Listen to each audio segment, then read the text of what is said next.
Eto na nga, nandito ho ako ngayon sa Muntinlupa Sports Complex. Maglalaban po ngayong araw na to, July 5 to 2024, ang Barangay Kupang at ang Barangay Bayanan, no. So hindi man ako taga Bayanan, hindi man ako taga Kupang, pero nandito ako manunood. So suportahan natin yan because taga Muntinlupa ako at isa akong proud Muntinlupeño. Ayan.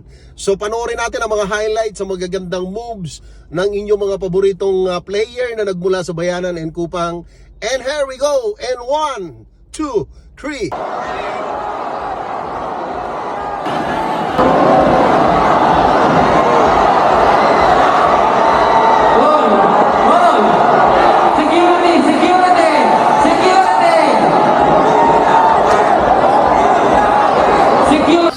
Naku naman, alam ko hindi lang ako ang nadismaya sa napakaganda sanang laro at nauwi sa ganitong kahinatnan nitong paglalaro ng Kupang at ng Bayanan. Pero nakakapanghinayang kahit nga si Mayor nanghinayang Tingnan mo naman kasi itong mga laro nila O di ba? Ang gagaling nila at talagang nag-enjoy ako sa panonood. Pero sige, panoorin na lang natin yung bago nung magkagulo, bago yung sakuna, panoorin natin yung mga highlight.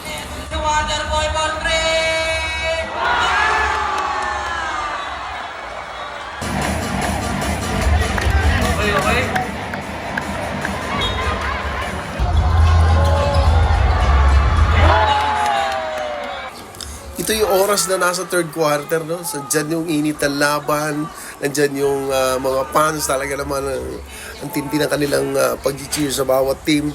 Pero ang nakakadismaya talaga yung ganito na nangyari. Nasa kabila na nag-enjoy kami dyan, yung mga kasama ko sa panonood, hindi natin inaasahan na darating sa ganon yung sakuna na napanood ninyo doon sa una natin na ating video. Kaya sana ang wish ko wag nang maulit to kasi makikita ng mga kabataang Muntinlupeño, hindi lang partikular sa lugar sa Pilipinas na hindi magandang imahe ito sa mga kabataan na mahihilig maglaro, no? So sana matuloy pa itong gimuhan na purnada. Kung abangan natin, no, mga kabayan, kung ano ang susunod na mangyayari kasi ayon kay Mayor, imbestigahan nga ho kung sino yung mananagot at sino talaga ang may sala o sino nagpanimula sa nangyari dito sa laban ng Barangay Kupang at ng Barangay Bayanan.